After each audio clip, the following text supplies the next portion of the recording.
So, Bob, as usual, people write in questions that they want you and I to answer. So I thought we would read those questions and answer them. What do you say, Bob? I say, let's read the questions and then they'll do the answering. This is the Psychology in Seattle podcast. I'm your host, Dr. Kirk Honda. I'm a therapist and a professor. Who are you, Bob? I'm Bob Gettle, friend from graduate school and a therapist in practice in Seattle, and apparently the new owner of a fan club.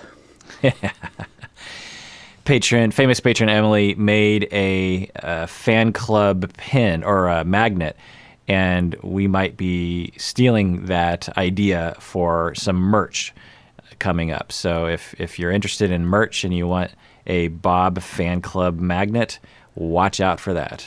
Stacy, my wife, is working on various different ways of even delivering the merch to everyone, but also different designs and this kind of thing.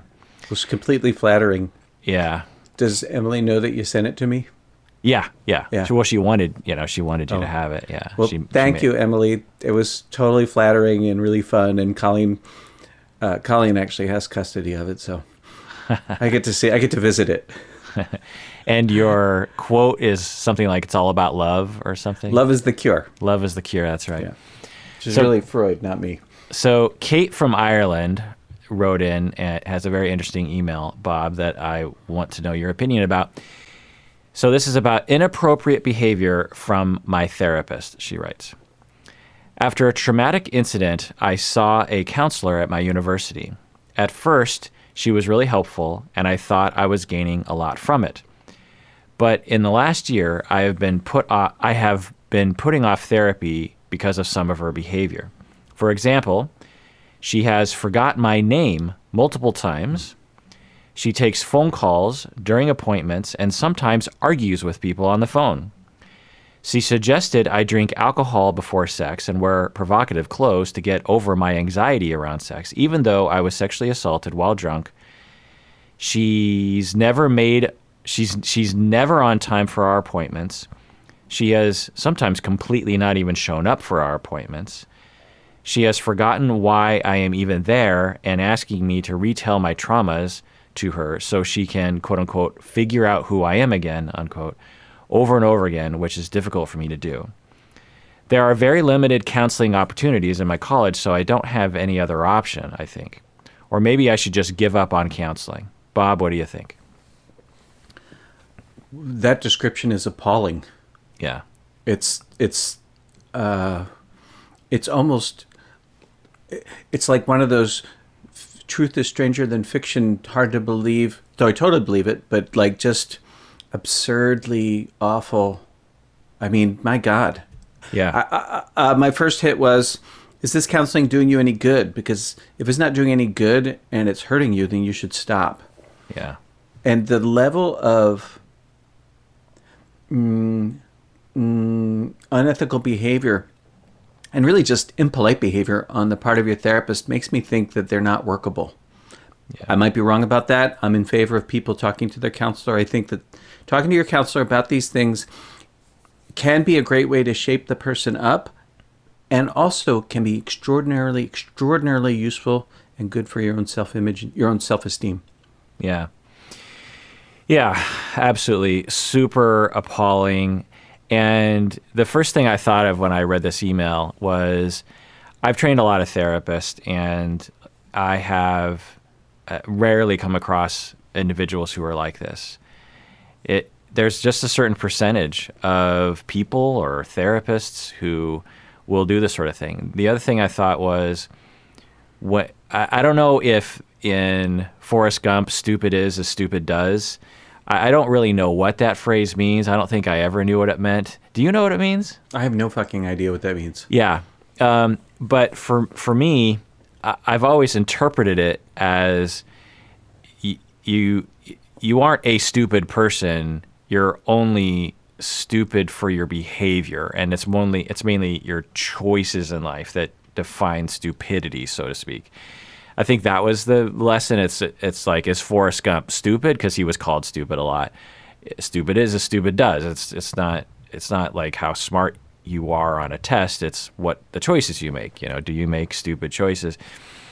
And the other way I interpret that phrase, and I don't know if it's accurate or not is that when people do stupid things, they tend to do many stupid things. And I see this in therapists, not only in the very rare individual that I end up having to gatekeep out of the program or out of the field, but also in ethical case studies. When you hear about these people who get sued successfully, it's rarely one behavior that got them in trouble. It's a suite of behaviors that they got caught for, and you, through the case study, you think, oh, they must have been doing this in all sorts of scenarios. So yeah, let's just review stupid as a stupid does from this therapist that Kate has. Forgotten her. So let's just walk through each line here. So forgotten the client's name. Now, I'll say from the start that I'm not that good with names, but I haven't forgotten a client name if I've seen them for a while. You know, because she says in the last year, so I suspect this has been at least a couple years. So I would never forget someone's name beyond that. But you know, I'm not that great with names.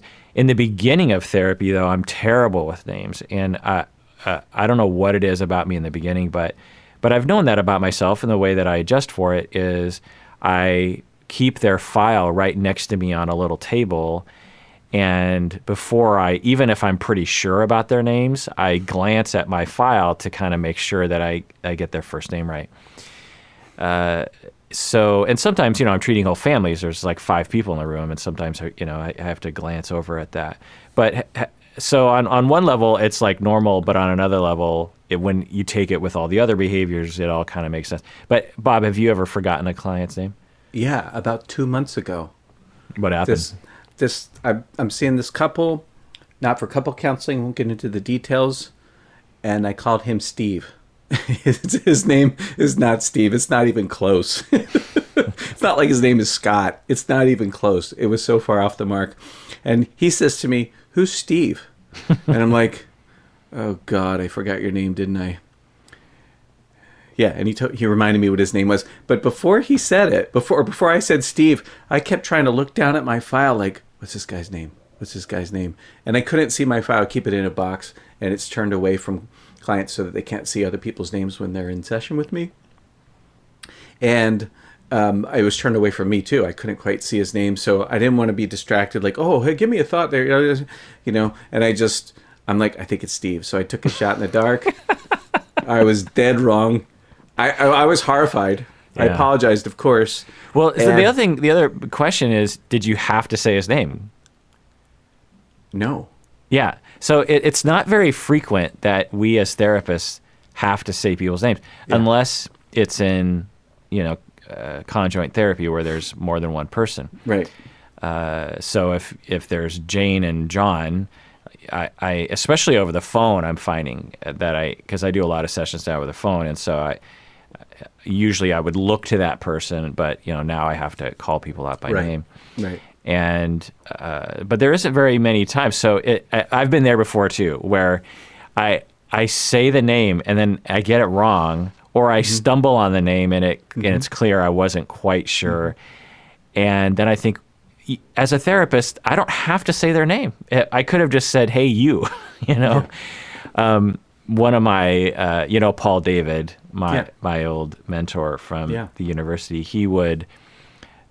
He knew a lot of people. He was program director, and so there was a lot of people that he knew, and he would bump into that. Let's just say on the campus, a lot of people knew him, and he didn't know very many people. And he was in this habit, I noticed. I never asked him about this, but I always suspected. He would call everyone Guy, or everyone who looked like a guy, he called Guy. Yeah. Including me. Uh-huh. Like, even though him and I knew each other extremely well, we knew each other very well, and I would assume he would know my name because we would have one-on-one sort of interactions throughout the week. And anyway, so we'd bump into each other in the hallway, and he'd say, "Hey, Guy." And I always thought, I think he just learned, look, it's better to say Guy than to take a chance and miss someone's name. I also, Stacy has a relative, I think maybe her grandpa or someone. he called everyone Mike. He called it every guy Mike. That's a riot. Hey, Mike. Hey, how's it going, Mike?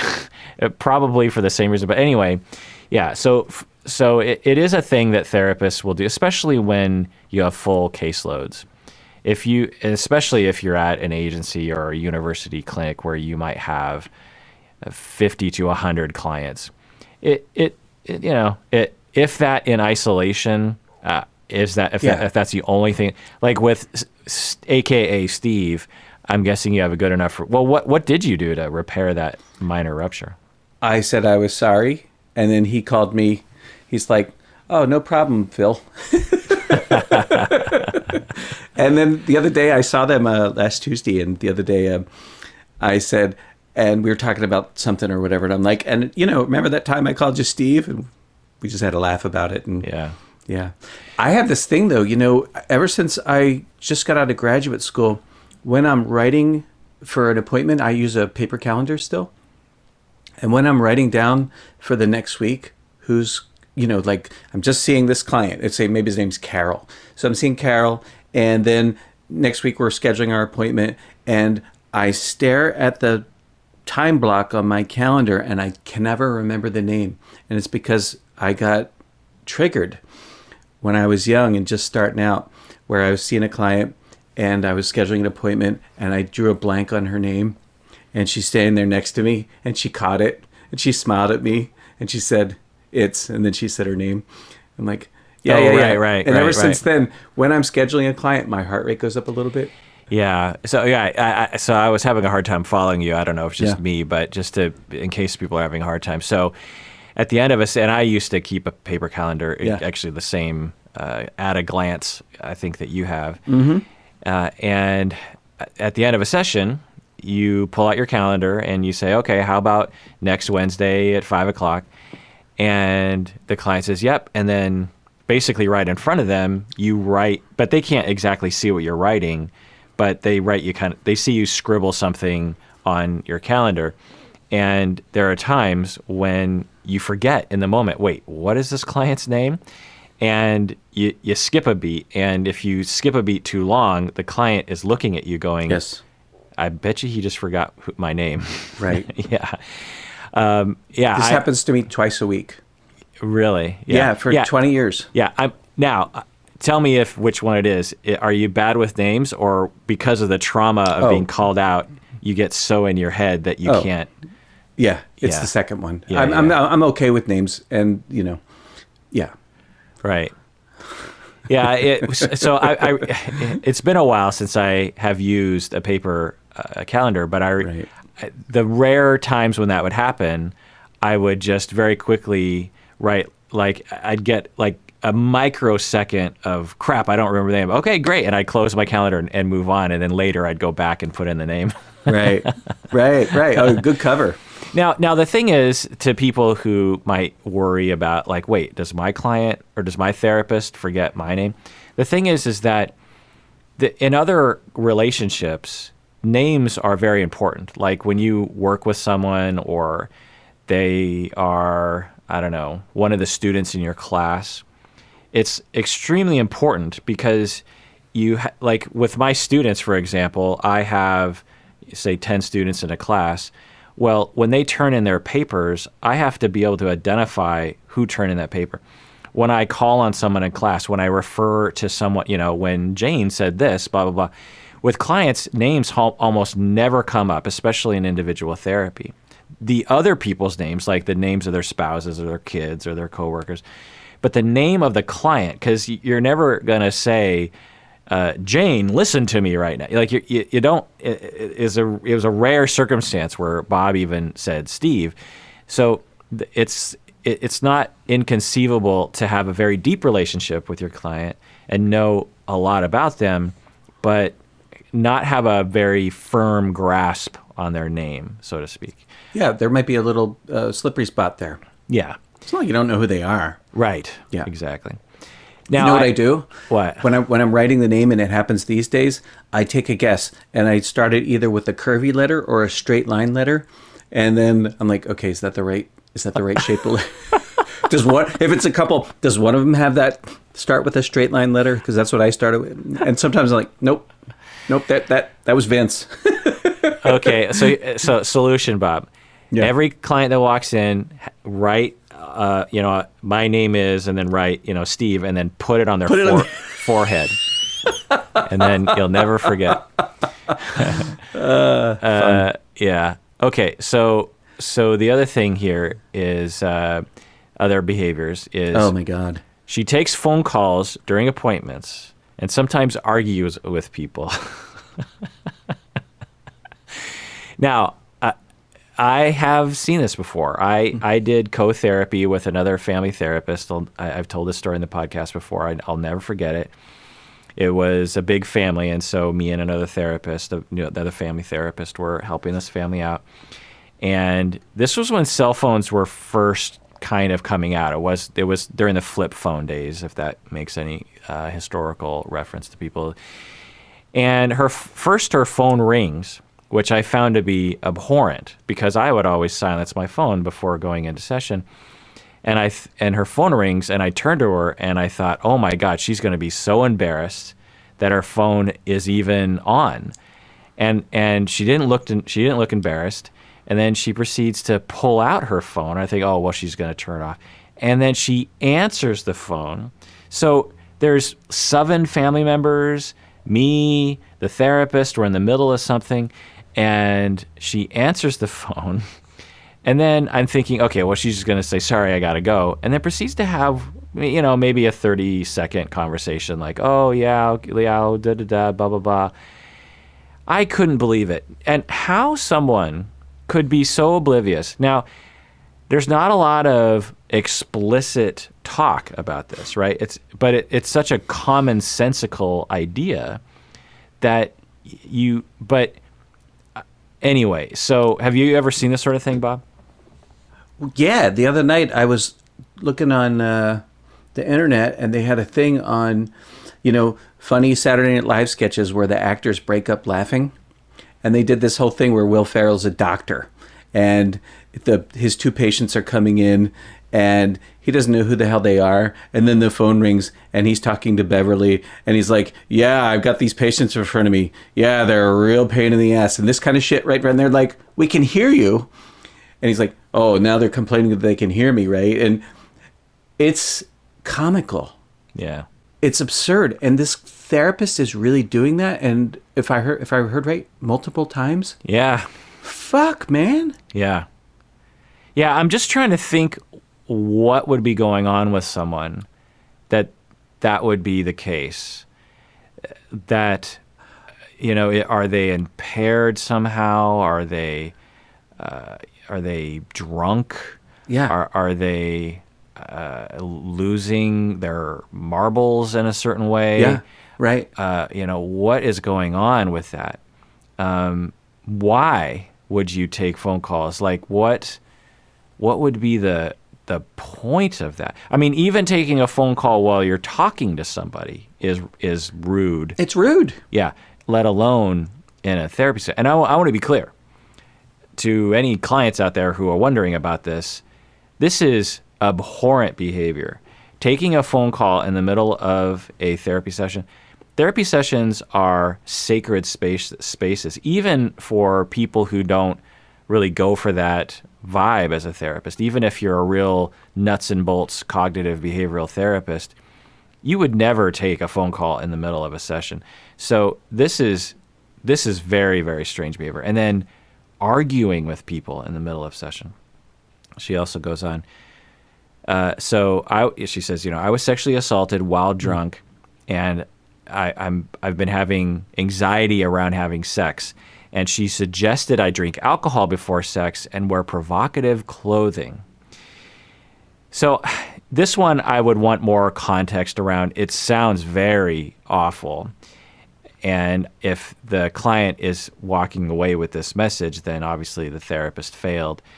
But I would want to know, because I've heard other kinds of accusations on therapists before along these lines where they enter into, say, a 3-session conversation about sexuality, and a lot of things are talked about, and the client walks away with this notion that is a highlighted difficult moment among 3 hours of talking. And so I'd want to know more. But again, given all that we've heard so far, it wouldn't be hard for me to believe that this therapist is so inept that they not only missing, you don't remember the client's name, you take phone calls. It wouldn't be hard to believe that this therapist would be so inept that they would recommend to someone who has been through sexual trauma that they get drunk before sex and wear provocative clothing to get over their anxiety.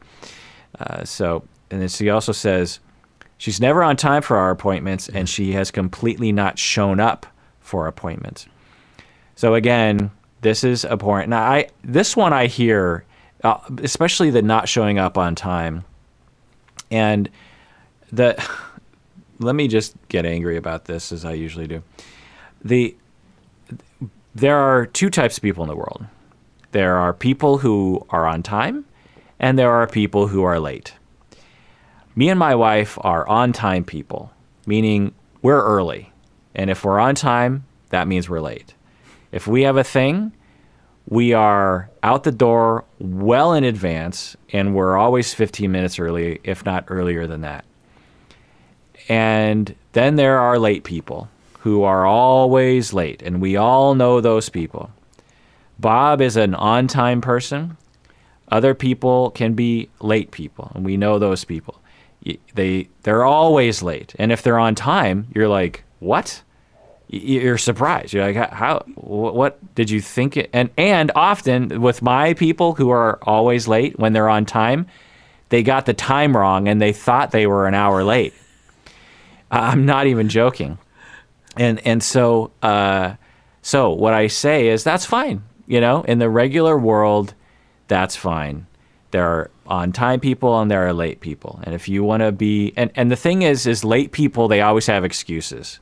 Oh, well, traffic. Look, I'm an on-time person. I understand the concept of traffic. You live here. You have to. Well, it's not like traffic was invented that day that person was late. You know what I mean? Like, I'm late today because, there was wind drag on my car. It's like there's always been these forces of nature that have, tried to throw a wrench into your being on time. And guess what? People who are on time are always on time. Now, in the regular world, fine. Make your excuses, be in denial, whatever. Annoy the fuck out of me and all the other on-time people, or at least be consistently always late in the same amount. So we invite you an hour early, and then you show up late, but just really on time. Anyway, fine. But if you're a therapist, F off. That S has got to end. You are no longer a regular citizen anymore. You are now in charge and responsible for people's mental wellness. And if you're one of those late people, that has got to stop. When you are even 1 minute late, 1 second late for a session, that hurts your clients. Clients can be late. That's up to them. But you cannot. And get your S together. Again, if you're a therapist, you have 30 standing appointments every week.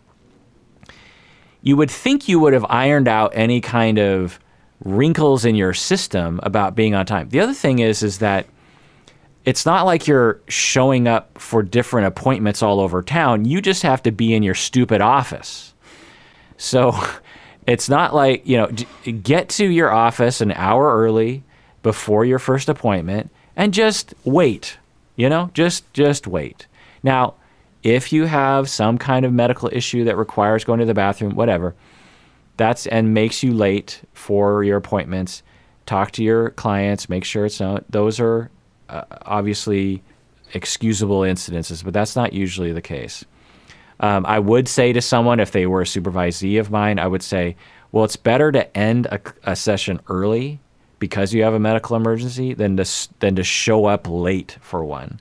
So you could say to a client, look, I have to end early. I got to get to the bathroom, blah, blah, blah, and then show up on time for the next appointment. Anyway, this drives me bonkers. You think? Yeah.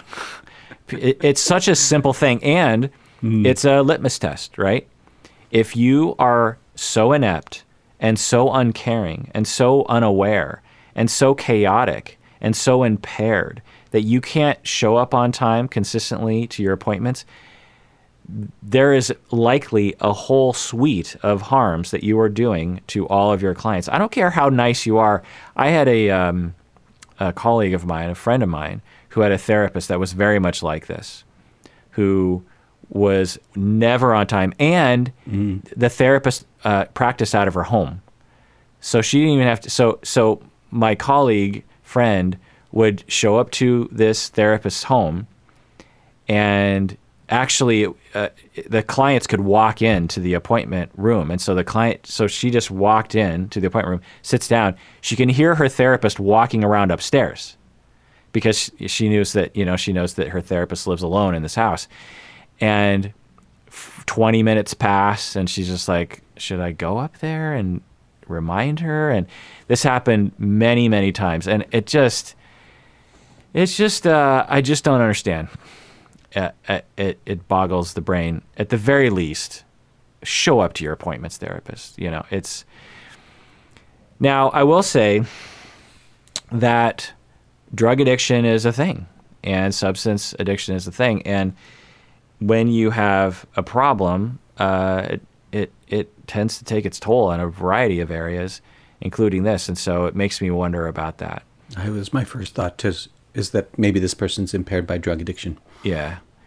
So there's that. Now, that doesn't excuse it at any. No. But it does kind of explain it. And the last one here is, she has forgotten why I'm even there, asking me to retell my traumas to her so she can figure out again who I am over and over again, which is difficult to do. So not only is this discounting, obviously, to the client, but it's also making a client retell their traumas over and over again without any knowledge. I mean, it's just causing harm. Yeah. Just awful. After more than 2 years, or at least more than a year, and it sounds like this therapist has this thing that she says, like, wait, tell me again your backstory, because I need to figure out who you are again. This sounds like she has that phrase at the go. I don't know. So, yeah, this is pretty awful. Yeah. Now, I will go back to the beginning of Kate's email and say, at first, she was really helpful, and I thought I was gaining a lot from it. So she did get something out of it in the beginning, which says something. Yeah. But as you said, Bob, if you're not getting anything out of it now, and it's not actually helping you, then maybe it's time to jump ship. Especially if it's hurting you. Yeah. Now, the other thing they say here is there's very limited counseling opportunities in my college, so I don't have any other option. Right. Yeah, and this is a problem around the world. Some communities have it worse off than others, but it is kind of a problem. It's like, well, yeah, I mean, if you hate Burger King, then you can go to McDonald's right across the street. If you don't like Seattle's Best, then you just go to Starbucks. And it's just easy. You just walk across the street. When it comes to therapy, we live in a world that just has a completely weird. It's almost like every therapist is their own speakeasy or something. Like you have to know someone who knows someone with the secret knock to get into. Maybe you'll be let in, but the therapist probably is all full anyway. And then it's back to the drawing board. And you're just like, how do we live in a world like that? Right. It's just a strange, thing. When I have a problem, if I broke my foot, I would be matched up with the perfect physician within seconds, minutes. I'd call my insurance. I'd be like, I just broke my foot. And they'd send me to a podiatrist, right? Is that the foot doctor? And that would be the thing. But you have a problem with sexual trauma, and it's like, well, here's some names. Maybe these therapists know. They claim that they're good enough with trauma, but that's a shot in the dark. And maybe they have space open for you, and maybe they're not impaired. We don't know. You have to shop around. Imagine having to shop around for a podiatrist the way that we tell people they have to shop around for a therapist, you know? Imagine having, I mean, obviously part of it just has to do with the fact that therapy is highly personal and a relationship fit and all that kind of stuff. But just even getting a chance to try that out anyway. Any last words to Kate from Ireland? Given that in the present day we're doing a lot of telehealth, that might open some doors. Because, like, I was not open to telehealth till COVID hit. And now I'm like, I've discovered, surprisingly, that telehealth actually works okay. You know, and it's not a barrier the way I thought it would be. It wouldn't be my preference. And so when the virus stops, I'm plan to go back to my office and see people in my room. But I can't say that I'm going to hold that as rigidly as I have in the past.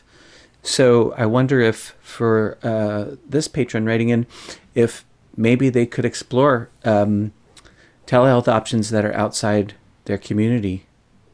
Probably got to cast a wider net. Yeah, absolutely. Yeah. And people out there, if you're a therapist that has room, make sure you do a good job advertising yourself, because there are people out there needing you.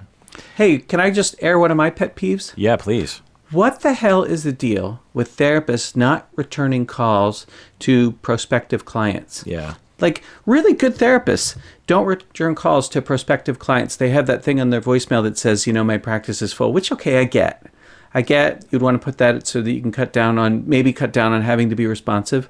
But I've been a client and called around for therapists and not received any kind of response, and it stings. Yeah. And so now, like, for the third time in my life, I actually don't have any openings to take clients. It's all subject to change. It could change next week, next month. That's what's happened before. But when I get a call or an email, I respond usually that day, within 24 hours, and occasionally I fuck up. And when I fuck up and forget, I always say, you know what, I'm sorry. I took this long to return your call. Because I recognize. And now when people call me and they're looking for a therapist and I'm referring them around, I say, look, I know it sucks, but you can call more than once, and you might have to, because even the good ones who are very responsive once you're working together are shit at returning phone calls. I don't understand how people in our profession can be that blindly insensitive. Yeah. Like, people choose this field because they care, right? Well, how about caring about somebody that rings you up because they're in pain? Yeah. Nobody calls therapists when their life's going great. Right. They call when they're... Anyways. So, therapists out there, return your fucking phone calls. Yeah. Do people a favor. Just be decent. Yeah. Yeah. And this is going to sound like I'm bragging, but I've been, I have a certain amount of notoriety on the internet, and so people reach out to me a lot to hire me, and I have an extremely small practice, and so I haven't accepted new clients in years, and so I've been turning people down for a long time, and lately I've been getting multiple requests every day, and guess what? I respond to every single one. Yeah. I tell it, and I don't got time for that, but I do it. Because it's just a common courtesy, It's a courtesy. They might wait for a month, going, well, is that person going to call me back? You might be the only person that they're calling. I don't know if you can hear my dog. He's getting upset about this too right now. Yeah. Can you hear it? Kenobi calls back. Yeah. Yeah. Yeah. You just sent me somebody, or you just referred two people to me in the last couple of days. To be perfectly candid, I do forget sometimes, and it's 2 days later or 3 days later. And whenever that happens, I feel awful about it. Yeah. Because they were in pain on Monday, and it's Thursday? What the hell, man? Yeah. Yeah, and the only thing I can really think of as to why people do this is because it's like 99% of therapists do this. Yeah. And why would so many people do this? And the thing I can think of is, one, they assume that the person is calling a whole bunch of people, which might not be true. And even if it was, that doesn't make any sense. It doesn't make sense. The other thing is that there's a lot of therapists who are very out of control of their lives, I find. they have a lot of chaos and disorganization, and their life is like a very cluttered desk, and so there's a lot of things on their desk that they need to get to, and in their mind they're thinking, oh, I'm going to call that person back, I'm going to do that, but there's all this other clutter that kind of overshadows it, and then a couple weeks go by, and they're like, oh, I should call that person back. Oh, it's been a couple weeks. I mean, what? I'm sure they've moved on. That it's weird to call someone like, 15 days later and saying, oh, sorry, my practice is full. That just feels weird. Yeah. And then they just don't do it, and it's just not acceptable. I'm an extremely organized person. I'm extremely on time. Again, it sounds like I'm bragging, and I guess I am on a certain level. But so it's I'm saying two things. One is that it's easy for me to do these kinds of things because I just I'm just extremely anal about having things be orderly. The example I always give is when I have groceries. You go to the store and you buy like a whole bunch of groceries, and they're in your car.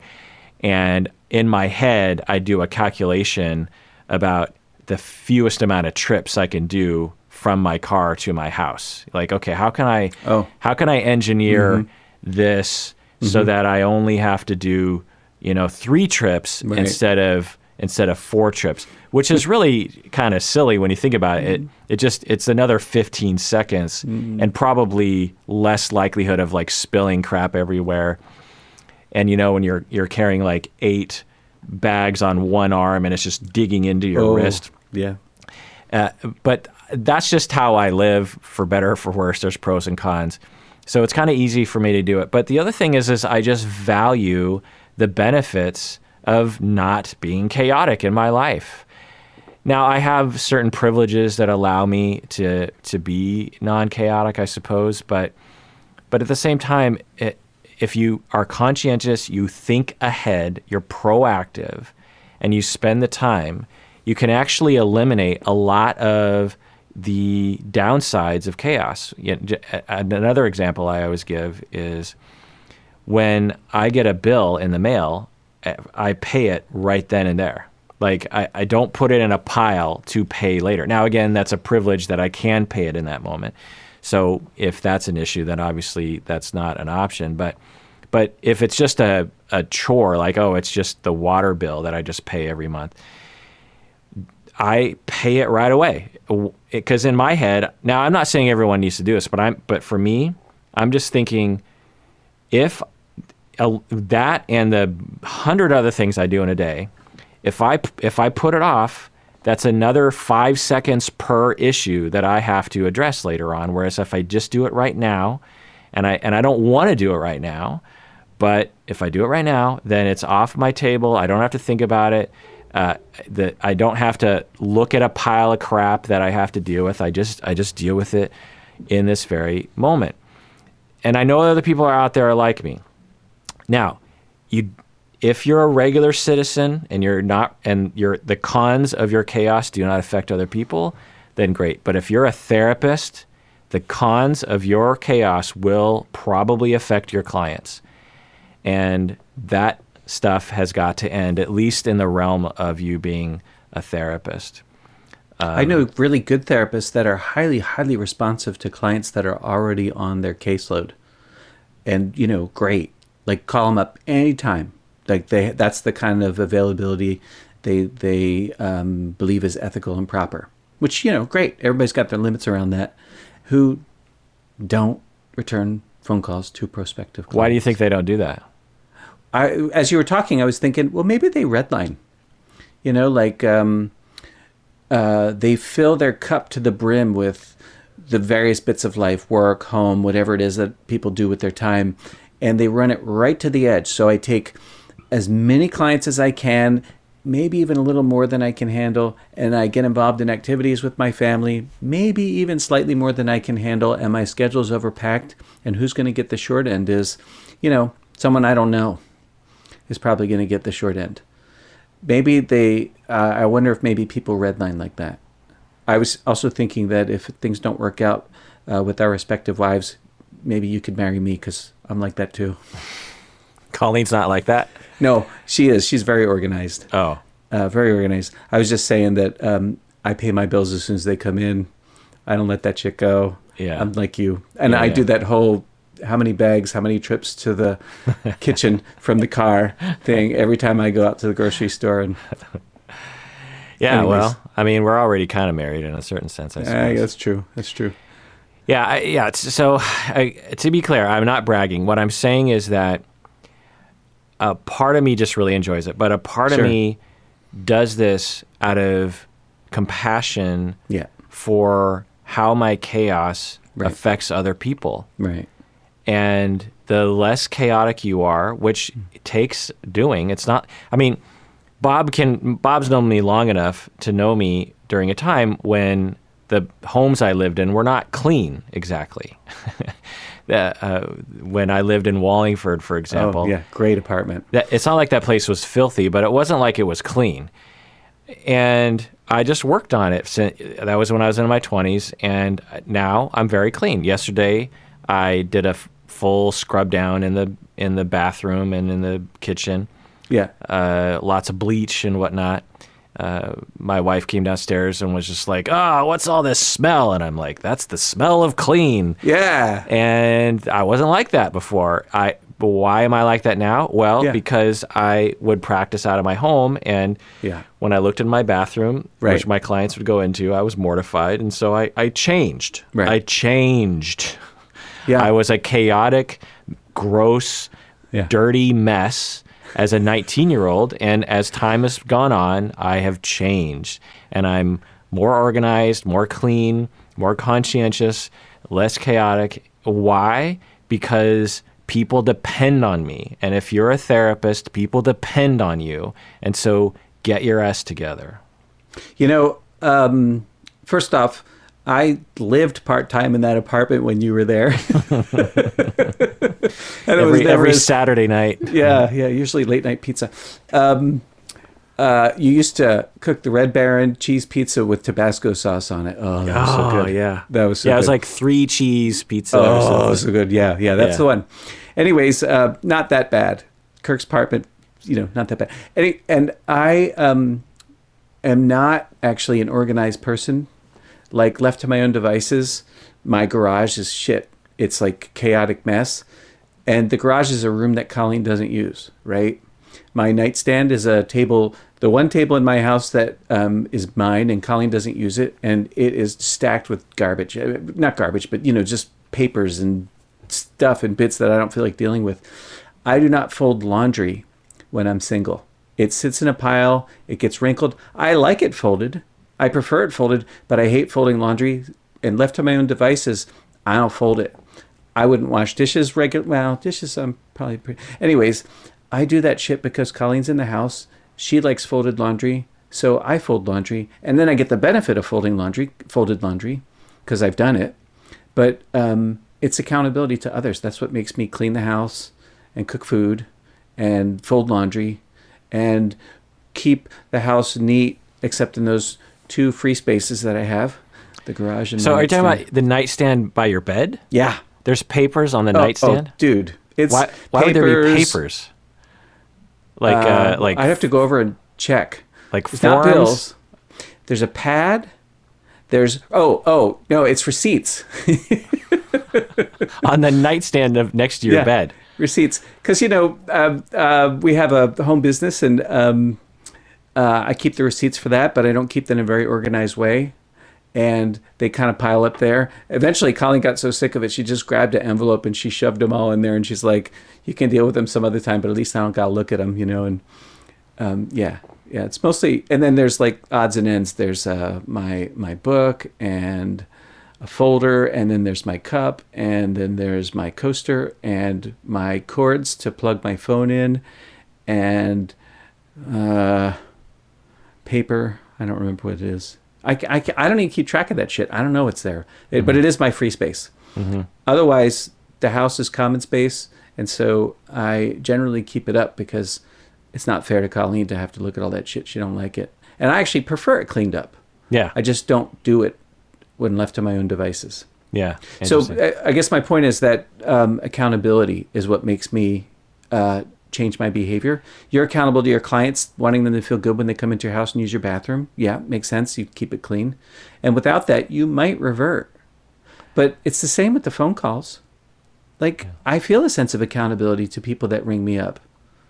Yeah. I feel like they deserve folded laundry, if that's a way to put it. Yeah, and I think that it is, we are accountable because of empathy and professional responsibility. Right. That if your practice is full, that you have some names of people who aren't full. Right. If it's hard to find those names, ask around, or at least put effort into that. When people call me and they ask for a therapist, I feel terrible if I was just like, nope, sorry, but I always have names. Now, I have the luxury of knowing a lot of novice therapists who are building their practices. They're supervisees of mine. Right. But if you don't have the luxury, then reach out to someone who does. And maybe it's once every 3 months you reach out to that colleague of yours who has a line on a lot of novice therapists, and you update your list. Not that hard to do. The reason why we need to do this is because clients have no other recourse. It's not easy. So it's not like walking across the street to the Starbucks as opposed to the Seattle's Best or vice versa. There are many people like Kate from Ireland who are dealing with a bad therapist, and they feel like they don't have any other options. Yeah. And they're dealing with a therapist who doesn't remember their name, answers phone calls, recommends they get drunk before sex to deal with anxiety, don't show up to appointments, forgotten why they're there. They're putting up with this crap because we as an industry, a global industry, collectively have not done our job to make it easier for people to be connected with the right people. And until that changes, it's on us individually as a collective, because the database or the referral service just isn't out there. So, and it's not that hard. If we all do our part, it's like litter. If we all do our part, then there's a lot less litter on the streets. If we all do our part, then there's a lot more clients getting connected with the right professional. Yeah. All right, let's take a break, Bob. Let's shake this negativity. Shake it. And get back to another email. What do you say, Steve?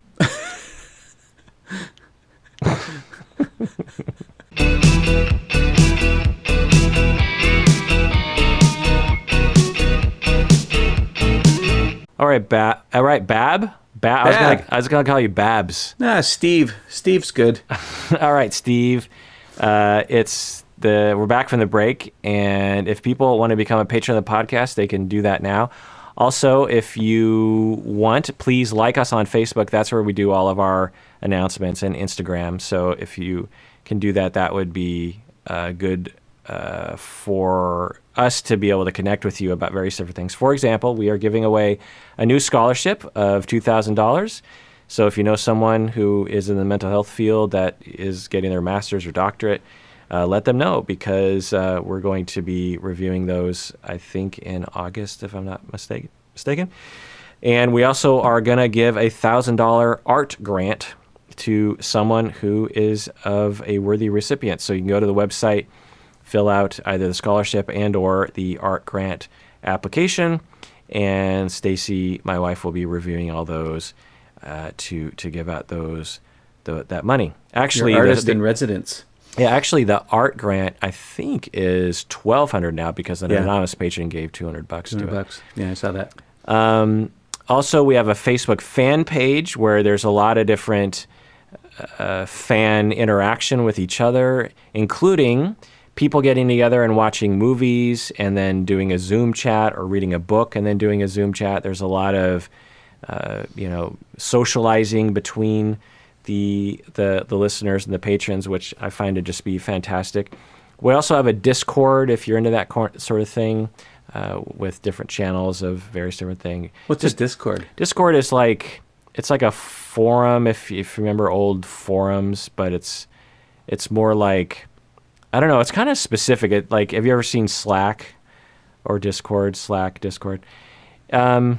You kind of have to see it. It's kind of like Facebook. It's kind of like an ongoing chat, and there's different channels. Like there's one channel for us where it's like pets. So you go on this channel, and it's just everyone posting pictures of their pets and then saying things, and then you can like someone's post, and it's just an ongoing thing. But there's that. Also, know that we do YouTube, or I do YouTube live Q&A every Thursday at 2:00, and we alternate between patron only and open to the public. So join us on YouTube live for that.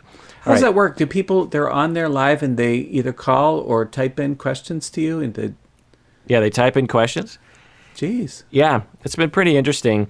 When it's patron only, it's pretty handleable. But when it's open to everyone, I can only get to probably like 3% of the questions that they ask, which kind of bumps me out. But yeah, I do my best. How many listeners when it's open to everybody, roughly, Thousands, yeah. I mean, Jeez Louise, you're yeah. famous. I knew when he was not so famous. Yeah. Mandrock writes in and says, how much of being a good therapist comes from books, from formal education, and or how much is it innate? Some people tend to understand other people more easily. How much does that matter?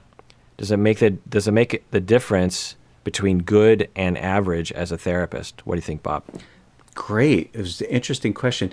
Do you remember Sandra Lippincott? Yeah. Oh, I loved her. She was great. She was our ethics teacher, among other things, in graduate school. I remember her saying once, education will make a good therapist better, but will not make somebody who's not cut out for it any good. So I'm not a reader of books. There are a lot of good books out there, but I don't learn that way. So I don't understand how to learn how to do therapy from reading a book. That said, I recently bought a copy of Kirk's your supervision book, and I've been looking through it, and do believe that that's a good resource to guide me, because that's a direction I'm considering going. Anyways, so for me though, if I want to learn something, I usually find a teacher.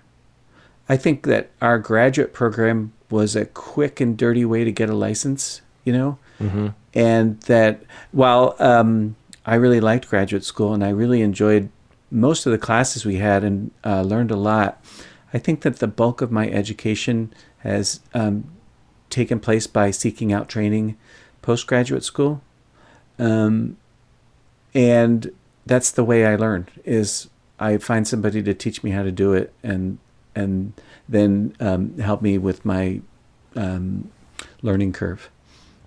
But the books, I can't do it. I can't make myself read them. And I also end up interpreting them in ways in which they are not intended, because they go through the distorted lens of my own insecurities and my own, whatever bias. And you're like criticizing it as you're reading it? More like misapplying it. Oh. Out of I tend to be kind of literal.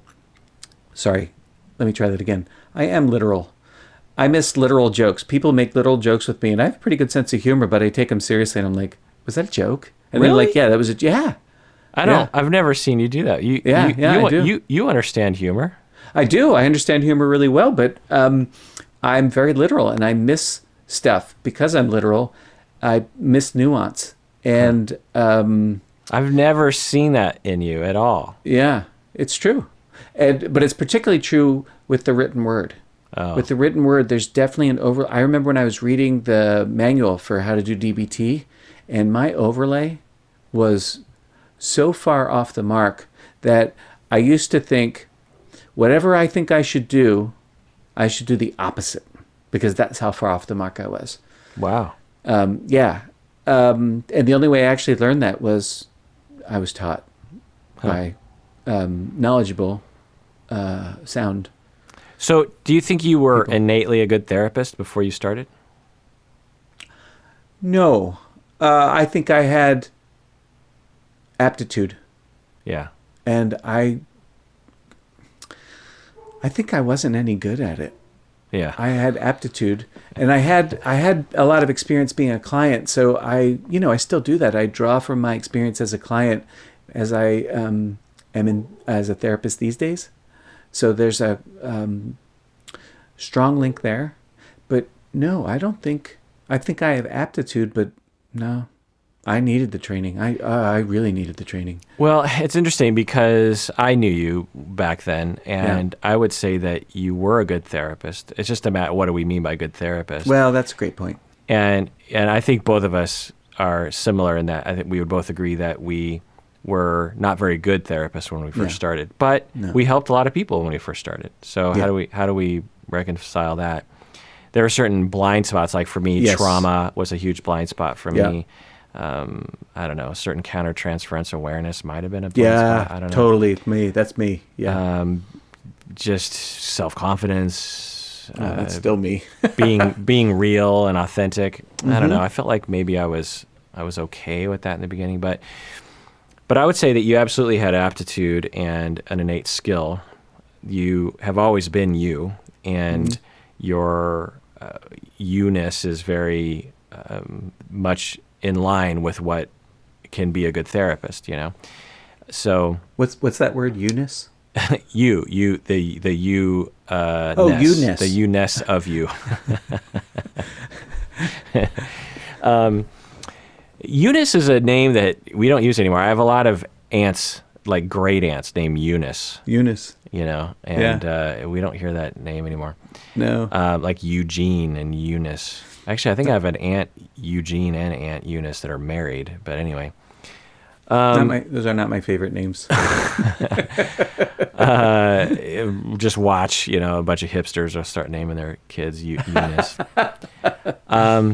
So, normally I would answer the question similar to you, Bob, in that I always say 99% of what I know about therapy and about being a therapist happened after graduate school or outside of education, formal education. But at the same time, my formal education did provide me with a lot and gave me, and some of it was terrible. I'm just going to say that. Yeah. Not everyone was Sandra Lippincott. No. And some of it. Is she still there? No. Yeah. She left soon after we were there. So, I mean, maybe 5-10 years, but anyway. Yeah. So it's hard for me to know the answer to that question. I will say that a lot of what I am as a therapist has come from outside of graduate school, but it's hard to know what graduate school exactly gave me. And it's also hard to know how much of it was innate, because I would say that for me, I was, when Bob and I met in our very first day of graduate school, and Bob at that point had an innate therapist persona, not persona fake, but like his humanness, his you-ness, if you will, was a good listener, caring, soft voice, compassionate, questioning of people beating themselves up. You've always had a good radar for like, it sounds like you're beating yourself up. I was not that way. I was not that way. People, for you, Bob, I'm guessing it was like, people come to me, even before I was a therapist, they would come to me and vent about their feelings and this kind of thing. Sometimes. I might have had that maybe, but not nearly to the kind of quintessential sense that you'll see some people will have. I was a frat guy, captain of the football team, douchebag, who was in a band and liked to subject other people to his music. And do you know, the first night we met, that's one of the things that you said. You said, "My name's Kirk," because we were introducing ourselves in Prosim with Flora. Oh, really? Yeah. And you're like, "Well, I'm Kirk, and like every other guy in Seattle, I'm in a band." And my first thought was, I'm not in a band. Oh, shit. Am I weird? Yeah, I mean, because it's just, by a certain age, you realize it's not a special thing. It's fun, and I love it, but it's not like something that is Amazing. It's just interesting that that was a part of my identity back then. You know, that was a big part of my identity. But anyway, so I didn't have, you know, and people will email me sometimes and they'll say like, I don't feel like I have the innate skills to be a therapist. Should I not be a therapist? And and I will often reference myself. I'll be like, I didn't have the innate skills. I didn't know what empathy was. I literally just didn't really understand the concept. And when it was taught to me, it took me a while to kind of really wrap my head around it. Now I'm, you know, in the top 1% of understanders of empathy. Yes. And the top 1%, I would think, of people who can do empathy. So having innate skills definitely gives you a head start, but you don't need those innate skills to become an excellent therapist. Contrary, I think, to what Sandra Lippincott was saying. Now, I will say that you have to have the drive. I think if I was to agree with Sandra Lippincott, in terms of you can't make a bad therapist good through graduate school, I would agree that you can't make someone who doesn't want to dedicate themselves to humans. You can't make someone dedicate themselves to humans. You can't make someone dedicate themselves to self-awareness. You know, graduate school isn't going to do that. And so the best therapists are people who are truly dedicated, you know, unconnected to any monetary benefit or any kind of accolade from society. They're truly dedicated to humans, to self-awareness, to expanding themselves, to the betterment of the human race and society. It just is, they just want to. It's not something they force themselves to do. They wake up in the morning. It's not a chore. It's something that they do because they want to. And I think if there is anything innate about a good therapist, it's that. Yeah, I agree. And of course, books and formal education can't teach you that. It can refine it. It can inspire, maybe, but like the therapist we talked about in the last section, I wonder how much that person really cares deep down about the human race and about self-awareness. I really wonder about that. Yeah. Right. So that's what I would say to that. You know, that's one of my favorite things about doing this podcast, coming on this podcast with you. Yeah. Is the very consistent reminder about empathy and softness that you are an example of. Oh God, I'm feeding the narcissism. Oh shit. Well, what I was going to say was, what I was thinking was, and I didn't want to, sometimes I just like to let you say things, Bob, without stomping all over it. Oh, so I was just kind of letting it breathe. But what popped in my head was, I think it's something about you're framing it like I'm inspiring you, but the way I would maybe frame it is our conversations inspire each other, you know? Right. That like, makes sense. It's not like before I got on, you know, the clean feed with you, right? That you and I would, clean feed, by the way, is what we record this through. It's not like I was like, human race, yay, but talking with you inspires me. And so I think we inspire each other in that way. Yeah, I agree. Yeah. I agree. It's nice. Hey, speaking of, it reminds me, you know, when I was learning DBT and at that clinic learning DBT, one of the things they talked about as they were in training therapists is they would give feedback, but not about the therapist behavior in the session. They'd give feedback about the therapist-client dyad, which I don't know why that came to me. I guess because of what you just said about building you something. And me. Yeah, we're an alchemy of some is perhaps greater than the parts to some degree. Right. Or at least the result of them. Anyways, blah, blah, blah. Yeah, that makes a lot of sense. Another thing I'm just realizing right now, Bob, is like, you know, Zoom and video conferencing, we're all living that right now. And you and I were talking, we see each other over Zoom, we're recording ourselves on something else. But even though right now you and I don't have actual eye contact, I can tell you're looking at my eyes because, you know, you learn over an hour, like, where my eyes must be. Right. Even though, and you must kind of know too. I do. Like, if I look over here, you know that I'm not looking at you. I do know that. Yeah. Even though right now I'm looking at your eyes, but I'm not actually looking at the camera. No. And it just occurred to me, and I wonder if research has come out about this, I'm guessing it will with all the video conferencing, that our brains adjust. Because as you look at at where I think my eyes are, which is actually, you're actually looking at my shoulder, my right shoulder. I, in my heart, in my emotional center, am interpreting that as eye contact. Right. And I remember a time when Zoom would drive me crazy because of this disjointed eye contact thing, where in my head, it's sort of like, I always use this example, when you first start snorkeling, your body doesn't want to breathe underwater. It's like, that doesn't make any sense. Unnatural. Or the first time you get on a bicycle and you're just going to launch yourself, your body's like, this won't make any sense. But eventually your body becomes used to it, and you don't even have to think about it anymore. And right now, my body has become used to the fact that when you look at my right shoulder, it feels like eye contact to me. Do you know what I'm saying? I do. I think you're right. That was my big bitch about Zoom before all this COVID stuff happened too, is, oh, sure, we could see each other on Zoom, but we won't make eye contact, and it's going to be disjointed, disconnected. And it turns out it's not. Yeah. And I think it has to do with, like, your brain just adjusts. Right. Because it's like, after a time, you're just like, oh, this is what the visual cue of eye contact looks like. And it might even take 5 minutes to adjust because everyone is sort of looking at a different spot, you know? Right.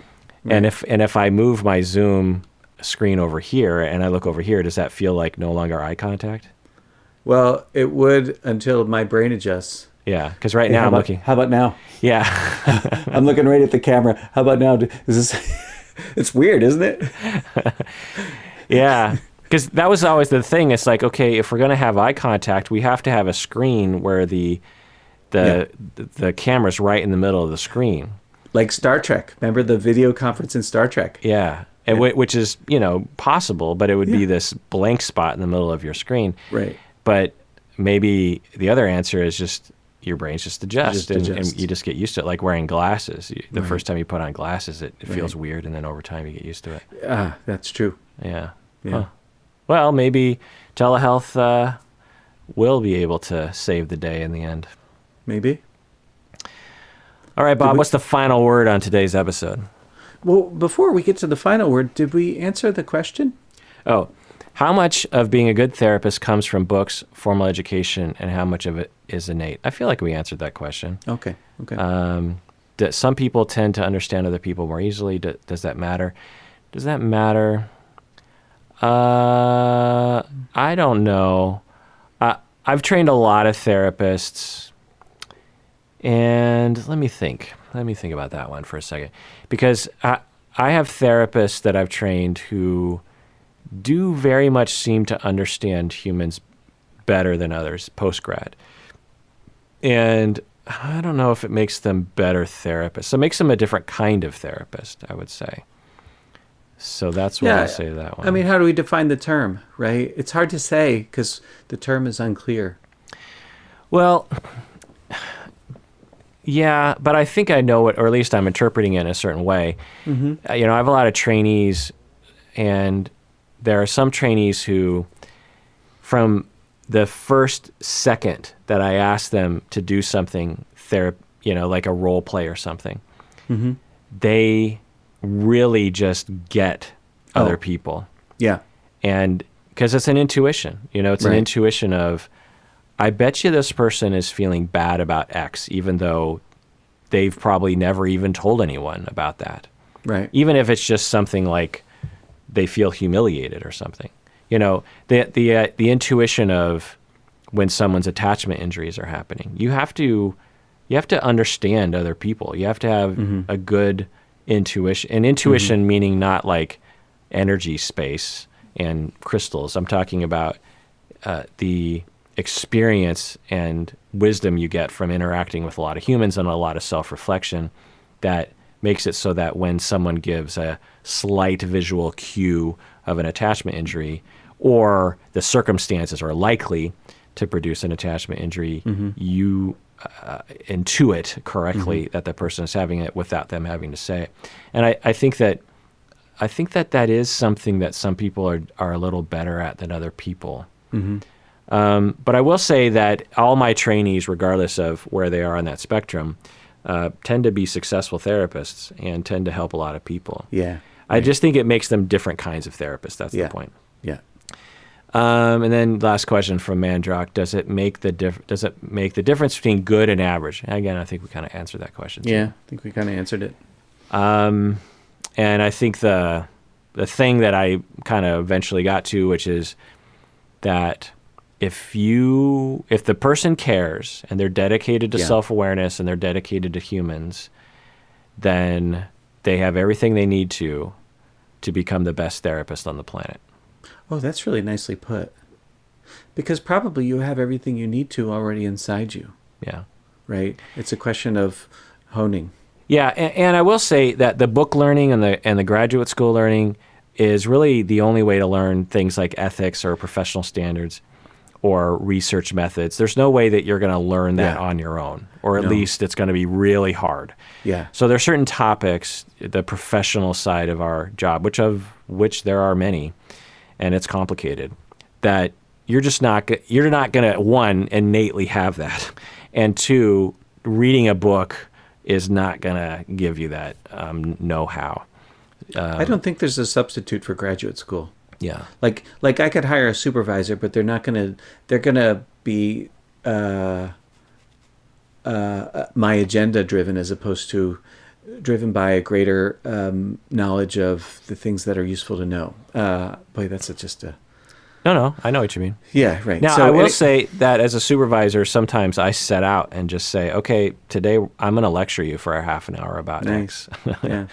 I actually write about that in my book, about the teaching role of a supervisor that I think is neglected sometimes. Because the notion that graduate school teaches every supervisee what they need to know is, of course, absurd.